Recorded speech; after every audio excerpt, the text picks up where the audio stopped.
A Texas mother is accused of putting her daughter in harm's way by using her as a shield after leading police on a 25-mile high-speed chase in Missouri City in July of 2023.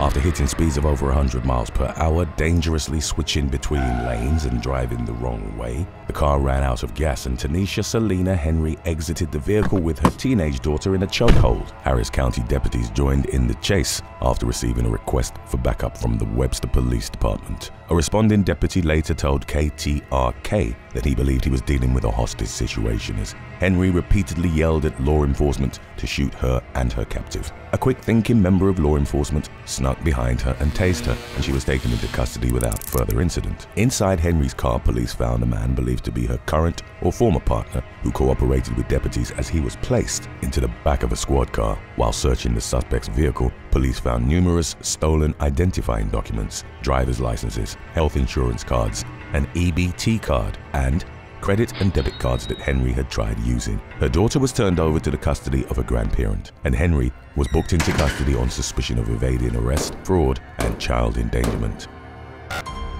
Number 21. Robin Rebecca Howington.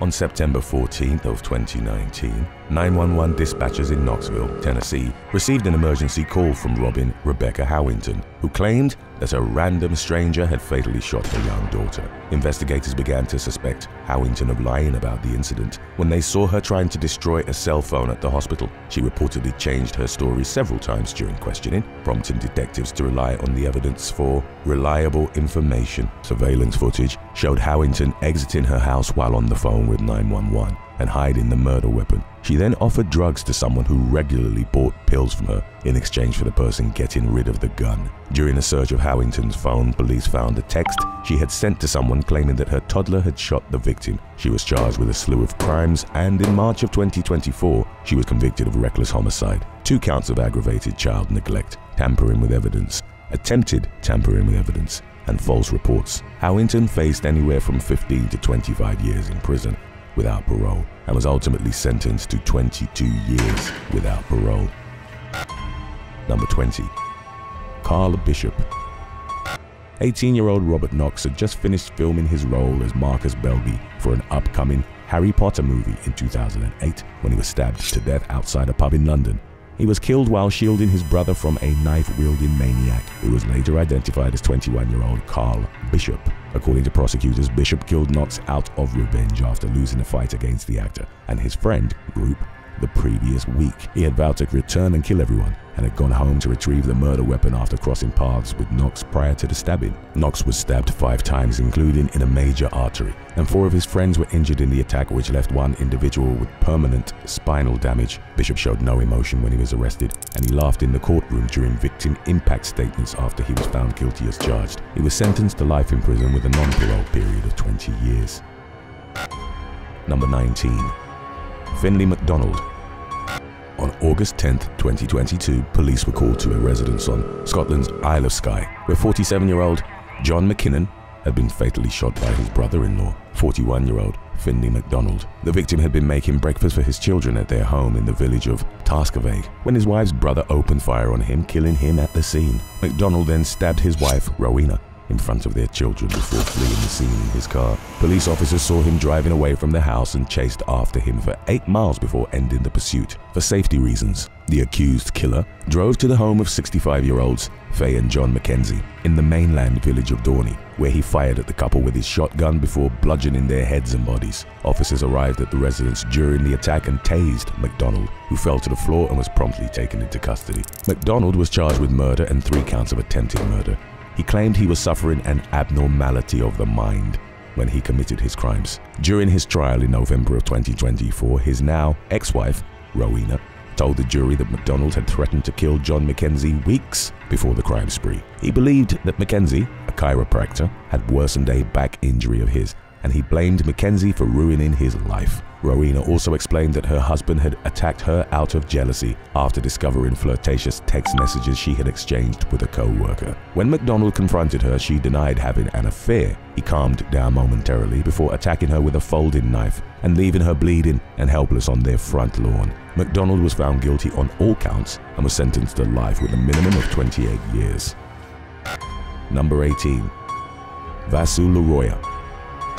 22-year-old University at Albany student Katherine Fisher was driving along a stretch of Interstate 87, known as the Adirondack Northway, on the night of May 28, 2022, when a drunk driver plowed into her Honda Civic at 156 miles per hour, causing the young woman's vehicle to strike a guardrail and burst into flames. Fisher was pulled from the fiery wreck and rushed to the emergency room, where she died from her injuries. The drunk driver, 25-year-old Iselin, New Jersey resident Vasu Laroiya, had been in the middle of making a Snapchat video when the deadly collision occurred. In November of 2023, he pleaded guilty to aggravated vehicular homicide and was sentenced to 8 to 25 years in prison after listening to the victim impact statements of 9 of Fisher's surviving family members. Judge William Little shared his own 2 cents on the matter, telling Laroiya that he agreed with the family's assessment of the defendant as arrogant, selfish, and entitled. He laid into Laroiya for never showing any remorse throughout the case and for complaining about being unable to return to his college classes or visit his family for the holidays. Little reminded Laroiya that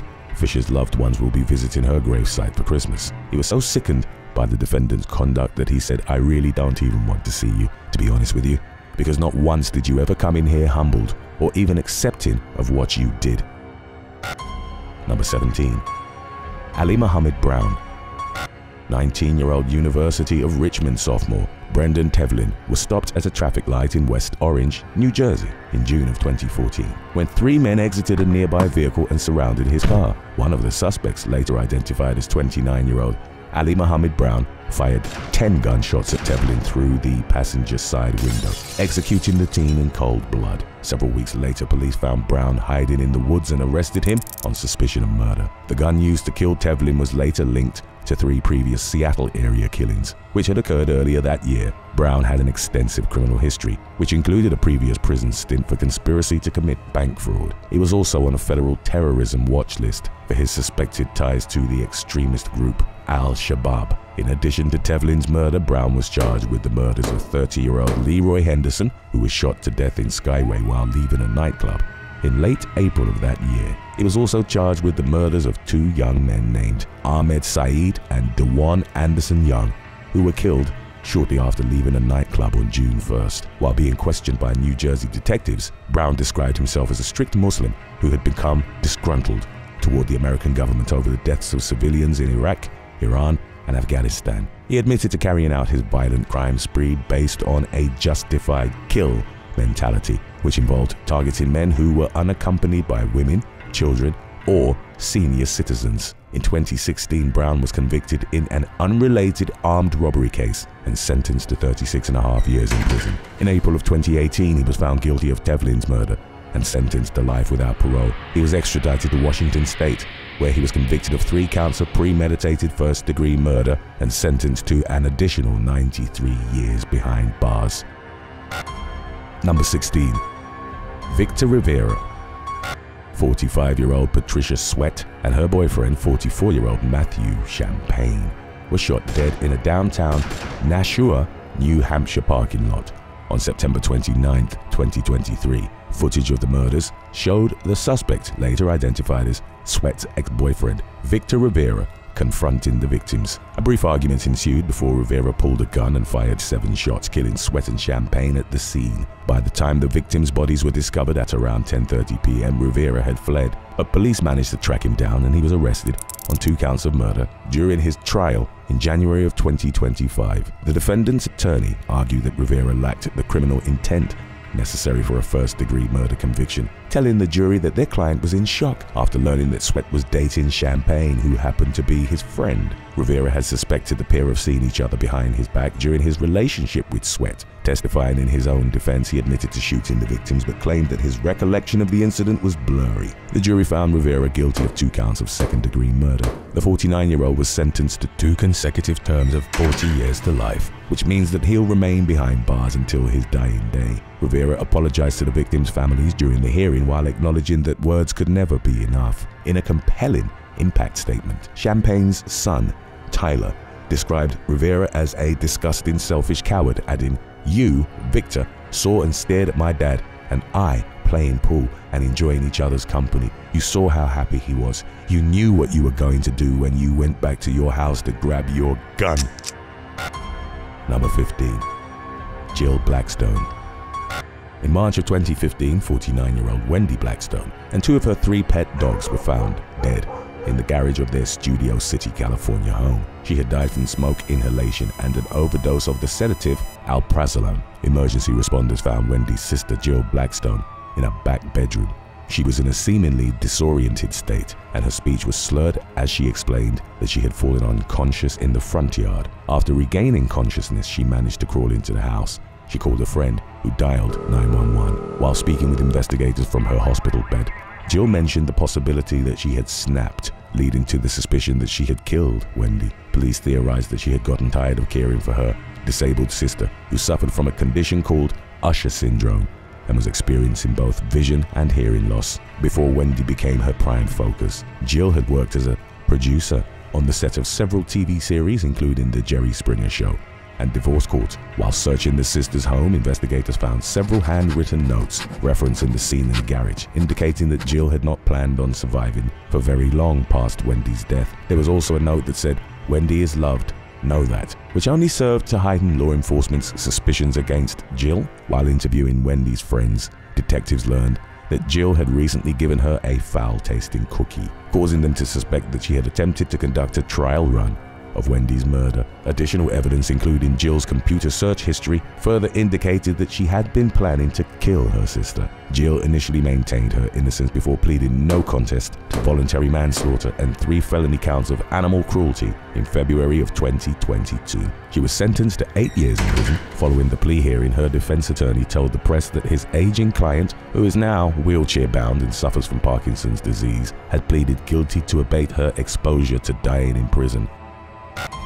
Number 14. Scott Austin Price and Sarah McKnight. Just days before Christmas in 2015, 56-year-old Lonette Keener was stabbed to death outside the Super 8 motel where she worked in Missoula, Montana. The killer, Scott Austin Price, was in the middle of a meth-fueled crime spree and had absconded weeks earlier from a parole sentence that he was serving for an unrelated case. Price's drug-induced campaign of destruction began with the fatal stabbing of his landlord, 78-year-old Ed Martin. On the same day of Keener's murder, he also stabbed another woman who survived her injuries. Price and his alleged co-conspirator, 32-year-old Sarah McKnight, stole both victims' vehicles and fled the state. They were arrested in Coeur d'Alene, Idaho, the following day. According to the Southern Poverty Law Center, Price and McKnight had met through their shared ties to white supremacist groups. McKnight was already facing federal charges for passing counterfeit checks and had persuaded the judge in that case to release her without bond just days before she met up with Price. In December of 2016, Price was sentenced to life in prison for Martin's murder. Later that year, he pleaded guilty to 5 felonies in connection with his other crimes, including Keener's murder. During the hearing, he admitted that he stabbed both female victims with the intention of killing them, robbing them for drug money, and stealing their cars. Price was sentenced to life without parole, while McKnight pleaded guilty and was sentenced to life with the possibility of parole. Number 13. Mohamad Al Ballouz. 38-year-old Cynthia Bucieres and her 2 young sons were murdered in cold blood by her husband and the boy's father, Mohamad Al Ballouz, in September of 2022. She was stabbed at least 23 times inside the family's condo in the Montreal suburb of Broussard, and it was clear based on her injuries that she had fought for her life. Before fleeing the scene, Al Ballouz set fire to the home in an attempt to destroy evidence. The medical examiner was unable to determine a cause of death for the 2 boys. In December of 2024, a jury found Al Ballouz guilty of 1 count of second-degree murder for the death of Bucieres and 2 counts of first-degree murder for the deaths of their sons. The defendant, who now identifies as a woman and goes by the name Levana, received the maximum sentence of 25 years to life. Describing Al Ballouz as a deeply narcissistic person, the judge remarked on the convicted killer's blatant lack of remorse and the unlikelihood that they're capable of being rehabilitated. Al Ballouz also took the opportunity to speak during the hearing and read a scathing letter to Bucieres, whom they had repeatedly blamed for the deaths of the former couple's sons. Following their conviction and sentencing, Al Ballouz requested to serve their time at a women's prison. Corrections officials said they would take the request under consideration, along with other factors including the offender's security designation. Number 12. Kameron Orr. 27-year-old mother of two, Ruby Mercado, was gunned down in cold blood by the father of her children. In August of 2015, she was sitting in her minivan outside her York, Pennsylvania residence when her ex-boyfriend, 26-year-old Kameron Orr, shot her 6 times while sitting in the passenger seat. He then exited the vehicle and calmly walked away from the scene. Further investigation revealed that Orr had texted Mercado and coaxed her outside to talk. Shortly before the killing, a neighbor saw the pair in the minivan. Mercado was driving erratically, which was out of character. Her body was found inside the van hours later at around 3 o'clock in the morning. The engine was running, the lights were on, and the vehicle was parked crooked. Orr had left his cell phone behind, making it easy for investigators to identify him as a person of interest, and the murder weapon was found in his backpack during his arrest. In July of 2017, Orr was found guilty of first-degree murder, which carries an automatic sentence of life without parole in the state of Pennsylvania. He continued to maintain his innocence during his sentencing hearing, stating, "We all lost Ruby. It was not just your family and your friends. I still love her, and I always will." Number 11. Gerald Allen Young. A dispute between roommates escalated into deadly violence in September of 2019 when 56-year-old Stephen David Anderson was stabbed to death in front of his young son at his San Antonio home. The boy ran to a neighbor who dialed 911, but by the time police arrived at the scene, it was too late to save Anderson, who had succumbed to a single stab wound to the neck. The victim's roommate, 66-year-old Gerald Allen Young, told officers that he had acted in self-defense when Anderson refused to stop attacking him. He had visible facial injuries, but Anderson's son told a different story, claiming that his father had started to back away from Young when he was stabbed. Just minutes before the fatal altercation, Young had called law enforcement and accused Anderson of threatening him. He was taken to the hospital where he was advised to stay and sober up due to the amount of alcohol in his system, and was subsequently arrested on a murder charge. He was released after posting a $75,000 bond and is free pending the outcome of the case. Number 10. Peter Hartshorne-Jones.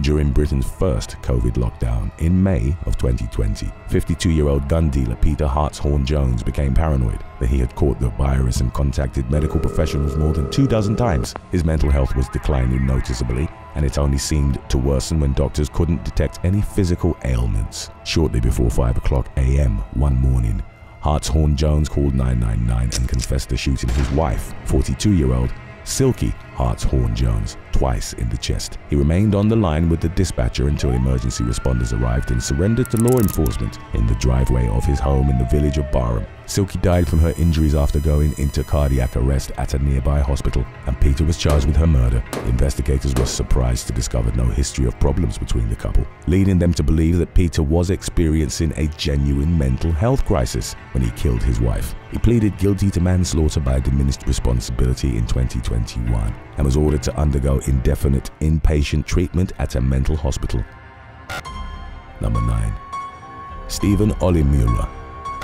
While responding to a residence in Lower Milford Township, Pennsylvania on June 18th of 2018, emergency personnel found 20-year-old Alexis K. dead with visible blunt force injuries to her head and body. Her boyfriend of 8 months, Stephen Oliemuller, claimed that the young woman had overdosed and that he was trying to help her, but investigators suspected that he had beaten Kay to death in a methamphetamine-fueled rage. Oliemuller was known for becoming violent while high on meth, and the house was covered in blood. He changed his story several times while talking to law enforcement, which only furthered their suspicions that he had killed his girlfriend. Prosecutors emphasized the thoroughness of their investigation during Oliemuller's trial in September of 2021, while the defense accused the state of making the circumstances fit their narrative. The jury found Oliemuller guilty of third-degree murder, and he was sentenced to 20 to 40 years in prison. Number 8. Manuel Argomaniz-Camargo.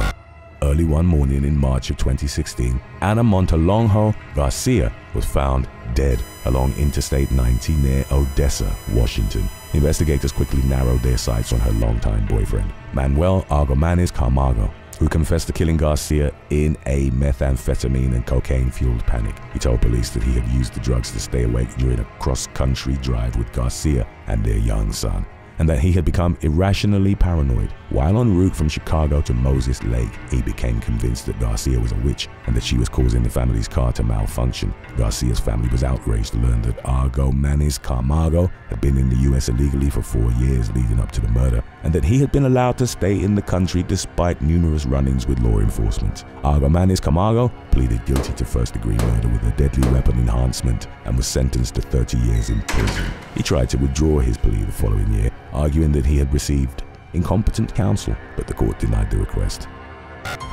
Number 7. Samuel Edwards.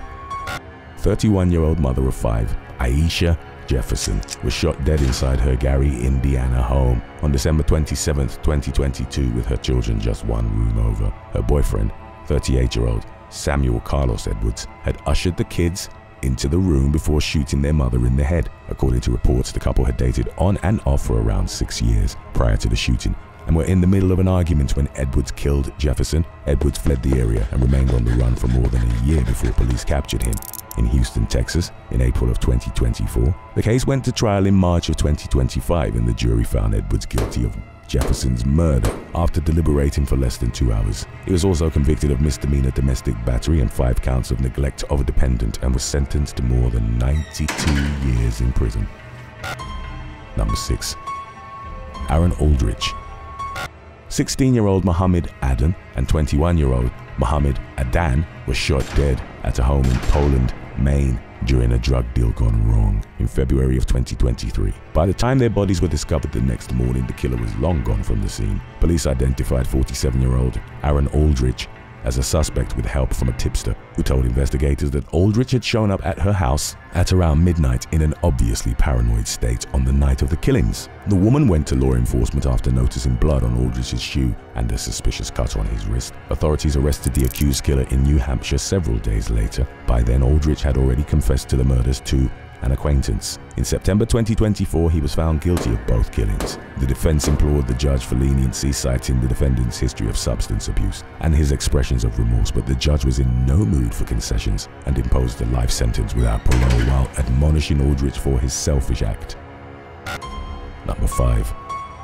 Mark Donovan. 40-year-old Mark Donovan already had a lengthy criminal history when he murdered his ex-wife in a jealous rage in April of 2023. Police found 37-year-old Elise Mason dead with dozens of injuries after forcing entry into Donovan's home, by which point the killer had gone on the run. She had been bludgeoned with a table lamp and strangled to death. Investigators soon discovered that Donovan had gone out drinking at a local pub shortly after he murdered Mason. While there, he threw the victim's phone into the toilet. He then visited a relative and 2 massage parlors before surrendering to law enforcement later that evening. In surveillance footage from the police station, Donovan could be seen scarfing down Chinese takeout while he explained why he was there. Prosecutors accused Donovan of killing Mason in a jealous rage after being unable to accept that their on and off 12-year relationship was over and that Mason was seeing someone new. The jury found him guilty of murder after deliberating for just 3 hours in February of 2025, and he was sentenced to life in prison with a minimum of 16 years. Number 4. William Devin Howell. Over a roughly 10-month period starting in January of 2003, 7 Connecticut women died at the hands of a serial killer. The murderer's identity remained a mystery until April of 2004, when then 34-year-old William Devin Howell became a suspect in the disappearance of 33-year-old Nilsa Arizmendi. At the time, Howell was living out of his van, which police would later learn was nicknamed the Murder-mobile. While searching the vehicle, investigators found blood belonging to Arizmendi, who had vanished in July of 2003. They also found several videotapes which showed Howell engaging in bizarre, intimate relations with several women, whose faces were deliberately concealed from the camera's view. Arizmendi's body had still not been found when Howell entered an Alford plea to manslaughter in January 2007. He maintained his innocence and tried to withdraw his plea, but was sentenced to 15 years in prison for the crime. Several weeks later, a hunter found the skeletal remains of 3 additional victims behind a shopping plaza in New Britain. The bones were identified as 55-year-old Diane Cusack, who vanished in mid-2003,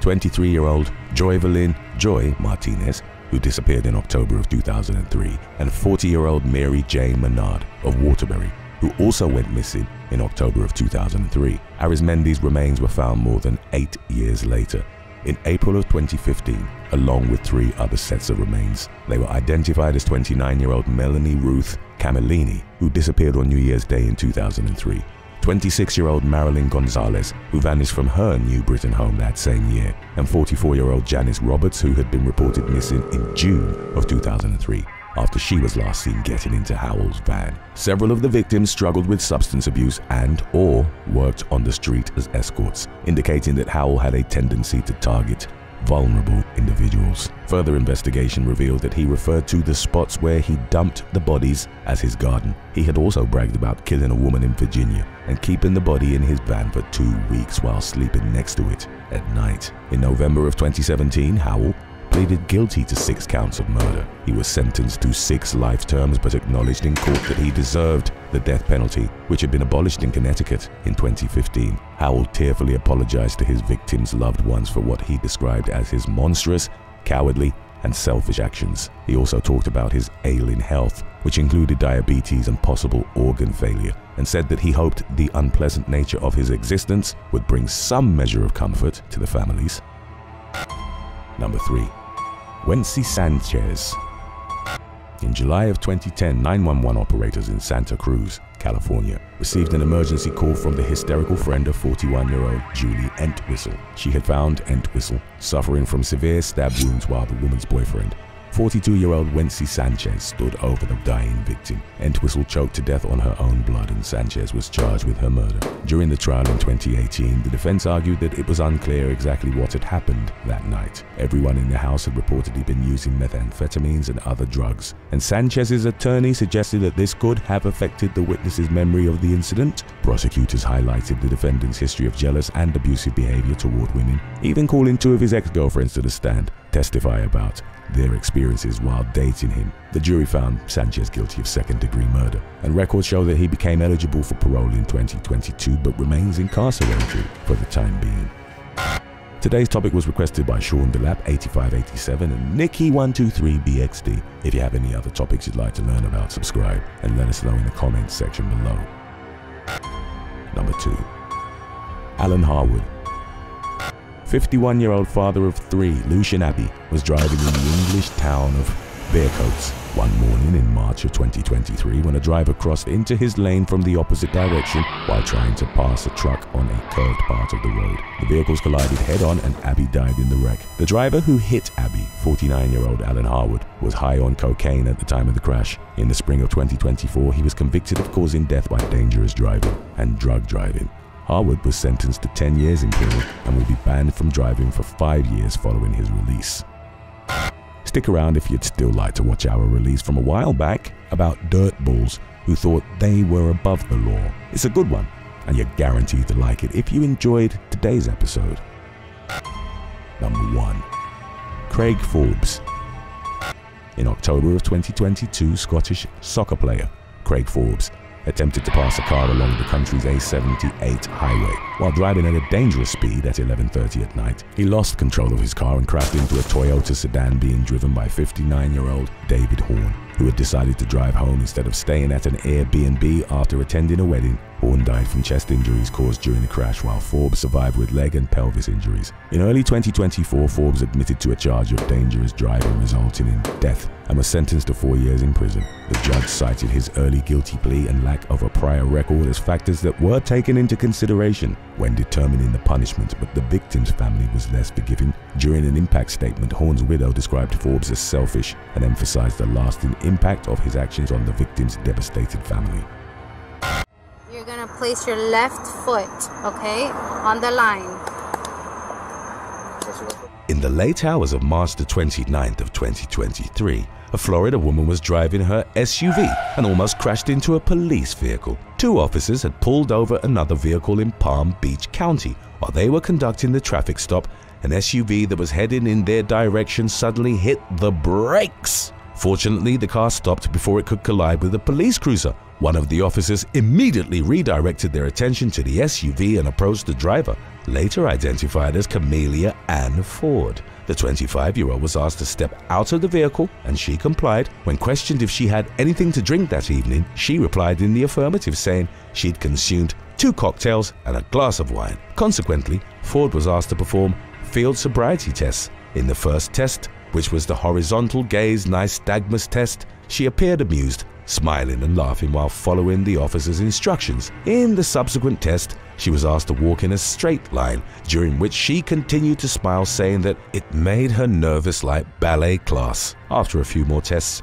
Ford was placed under arrest. In a police body cam video, she could be heard in disbelief saying, "Oh my goodness," as she was put in handcuffs. Ultimately, she faced the charge of driving under the influence with a blood alcohol level of at least 0.08. Journey into the heart of the evil next door with our debut ebook now on sale. The first 50 customers to use discount code POST2024 get 15% off today. Number 8. Ryan Martinez.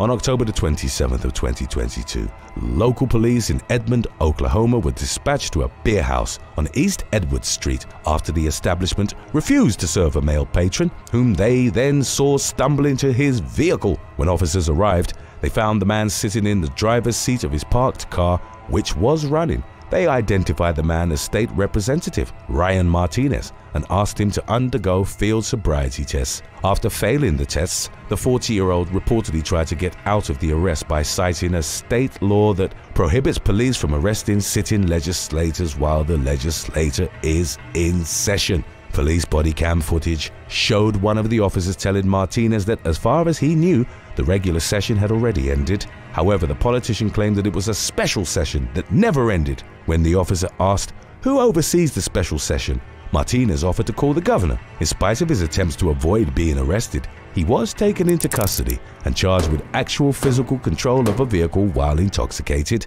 In August of 2023, he pleaded guilty to the charge. As part of the plea agreement, Martinez would have a 1-year deferred sentence plus fines, as well as an interlock device on his vehicle. Following his sentencing, he announced his resignation. He also said that he was taking accountability for my actions and making efforts to move forward.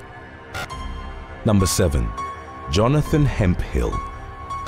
Police Chief Jonathan Hemphill of Zebulon City, Georgia, faced criticism after being pulled over for a traffic stop on August 26th of 2022. Hemphill was driving in the neighboring city of Molina and was pulled over by local law enforcement for reportedly having a dark window tint and an unregistered license plate on his vehicle. Body camera footage showed Hemphill exiting his car and approaching the two officers who conducted the traffic stop. In the video, he could be heard saying, "I'm the police chief in Zebulon." Hemphill also stated that he knew the Molina police chief, who previously worked for him. One of the officers told him, "Well, nice to meet you," and went to explain why he was pulled over. When Hemphill started disputing, the officer again politely told him why he was stopped, upon which the chief became belligerent. Hemphill was then asked by the other officer why he was being hostile, to which he replied, "I don't have to talk to you." That officer told him that they were simply doing their job. Hemphill continued to berate the officers, who still maintained their calm demeanor. A few minutes later, he went back to his vehicle and decided he didn't want to talk anymore. In the aftermath, Police Chief Matthew Polk said that he was proud of his officers for the way they'd handled the situation. He added that dispatch did run the license plate wrong initially, but after they ran it again, it came back as a ghost tag, which meant it wasn't on file because it's used for law enforcement. Polk also said that at one point during the incident, Hemphill called him and asked him to do something about the responding officers. He further stated that when he refused to dole out any discipline, Hemphill retaliated. Molina officers had been using Zebulon's radio channel to communicate with police dispatch. According to Polk, Hemphill told him to find another channel to work off of. In the wake of the incident, the city of Zebulon had Hemphill's actions investigated by an independent third party. City council members later approved a motion to give Hemphill an oral reprimand and require him to attend a peace officer standards and training that is related to anger and de-escalation. Number 6. Nicholas Knudsen and Joshua Harris. Police in Vero Beach, Florida, arrested two of their own in the early hours of October the 10th of 2016. Off-duty officers Joshua Harris and Nicholas Knudsen, who were respectively aged 30 and 27, had been drinking at Filthy's Bar Receipts from the establishment indicated that Harris paid for 7 Moscow Mules, 7 gin and tonics, 12 Fireball shots, and 1 Jameson whiskey. Knutson's tab showed receipts that totaled 8 gin and tonics and a Moscow Mule. Before going home, Harris's girlfriend, Britton Fuller, who was also an officer, arrived at the location. At the time, Fuller was on duty and had driven outside her patrol zone just to check on her boyfriend. Harris decided to walk home and gave his car keys to Fuller. He left on foot, while Knutson drove home in his private vehicle. An arrest affidavit stated that Fuller followed Harris in her patrol car because she was concerned that he would stumble into traffic. After walking a quarter of a mile, Harris began lashing out at Fuller, who continued following him. Consequently, the couple were shouting at each other. The situation escalated further when Harris punched Fuller's patrol car and its right side mirror, causing it to fall off. At that point, other officers were called to the scene and Harris admitted to punching the mirror. As they were taking Harris into custody, Knutson was back at the scene. One of the officers noticed that Knutson had bloodshot eyes and smelled alcohol on the man's breath. When Knutson was asked to submit a breathalyzer test, he refused. After several sobriety tests, the responding officers determined there was probable cause to arrest him on DUI charges, and so they did. Both Harris and Knutson were released after posting bail. They were placed on paid administrative leave pending an investigation. In an internal affairs interview, Knutson said he declined the test because it would likely show that he'd been intoxicated above the legal limit of 0.08 blood alcohol content. He also said that he'd driven back to the scene after Harris called him. In the end, police said that they determined that both men had violated Department General orders. Harris and Knutson were afforded an opportunity to resign in lieu of termination, and they did resign in November of 2016. In connection with the incident, Fuller received a 2-day suspension without pay for violating Department General orders. Number 5. Dylan Lemma. Following the arrest of his son for allegedly speeding and eluding law enforcement, Seminole County Sheriff Dennis Lemma released a statement that said, "I firmly believe that my family should be held to the same standard as anyone else in the community." The incident transpired at around 8 a.m. on July the 19th, near the intersection of East Lake Drive and Celestial Way in Winter Springs. A deputy heard 2 cars identified as a Nissan sedan and a Ford Mustang driving eastbound on East Lake Drive. He said that he was led to believe that both vehicles were racing, adding that he could hear the engines revving before he even saw them. The deputy attempted to initiate a traffic stop on both cars, which didn't stop at all. The Nissan slowed down and got into a different lane while the Mustang sped off. At that point, the deputy turned on his lights and sirens to try and pull the Mustang over. The Mustang, however, continued to accelerate. As both the Mustang and the deputy approached the intersection of East Lake Drive and Tuscarora Road, the Mustang swerved. Its rear end slid from side to side, momentarily losing control. The driver, later identified as Dylan Lemma, regained control but continued stepping on the gas. That was when the deputy decided to stop the pursuit. Later that afternoon, Dylan turned himself in at the John E. Polk Correctional Facility on charges of fleeing and eluding a law enforcement officer and reckless driving. During his interview, the 19-year-old said he'd been following his girlfriend to her job to make sure she wouldn't arrive late. He admitted to having seen the deputy attempt to stop him, but said he didn't pull over because he was recently involved in a car accident and had feared losing his vehicle privileges. Dylan was arrested in the interview room. Subsequently, he posted a $5,500 bond for release and pleaded not guilty. His mugshot, however, was never released due to an exemption intended to protect medical information. In the aftermath, Executive Director of the First Amendment Foundation, Bobby Block, said the sheriff's office had cited an exemption that, in his team's interpretation, didn't apply. Block also said that it appeared to conflict with the sheriff's statements that this was going to be treated like any other case, because in any other case, the mugshot would be released. Number 4. Dean Davis. After completing a deferred sentence for a DUI charge, American politician Dean Davis was arrested again, resulting in the House of Representatives voting on his censure. Davis was first arrested in 2019. He pleaded no contest and was sentenced to a 6-month deferred sentence, which he completed on March the 3rd of 2023. 20 days later, on March the 23rd, the 50-year-old was taken into custody again. He and his friends had been drinking at Skinny Slim's, located on East Main Street in Oklahoma City. Police said that the group had refused to leave the bar, even when the establishment had already closed. They were still drinking on the outdoor patio. When confronted by responding officers, Davis was reportedly argumentative and had red, watery eyes and slurred speech. In a police body cam footage, he could be heard telling officers, "You chose the wrong person. Congratulations." As police put handcuffs on Davis, he told them that they couldn't detain him. He asked the officers to pull his state representative card out of his wallet. The card detailed what the Oklahoma State Constitution said on the arrest of state legislators. A part of it stated that senators and representatives shall, except for treason, felony, or breach of the peace, be privileged from arrest during the session of the legislature. Ultimately, officers told Davis that he wasn't in legislature and wasn't currently at the state capitol or in session at the time of the arrest. They took the Broken Arrow representative to the Oklahoma County Detention Center, where he was subsequently released on bond. In the aftermath, the House of Representatives voted to censure Davis with a vote of 81 to 9. One representative who'd encouraged others to voice their disapproval for Davis's conduct said, "We are not above the law." Number 3.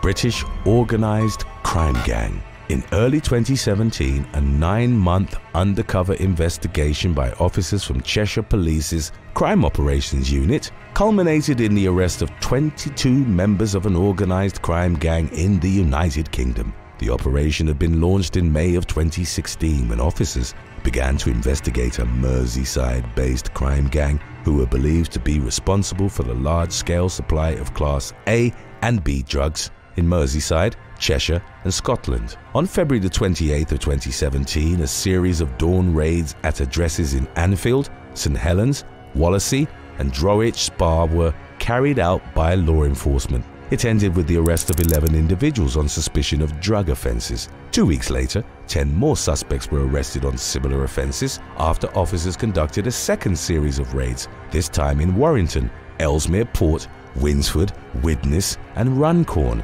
During their trial, evidence revealed that a man by the name of Lee Stober had led the group from his prison cell at HMB Old Course in Liverpool. The 44-year-old had originally been locked up in 2013 after being convicted of another crime. In the current case, investigators learned that he'd used mobile phones that had been smuggled into the jail to communicate with his right-hand man, Christopher Campbell, aged 42. Stober would dictate the orders, managing the logistical side of the business.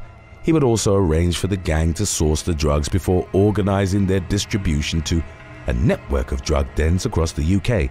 According to Detective Inspector Giles Pearce, the group had used a series of safe houses across the region, some rented in false names, to store huge quantities of drugs destined for dealers lower down the chain in Cheshire and Scotland. Pearce also said that Stober truly believed that he was above the law for running criminal operations behind bars. In December of 2017, 22 members of the gang, including Stober, were sentenced to an approximate total of 100 years in prison.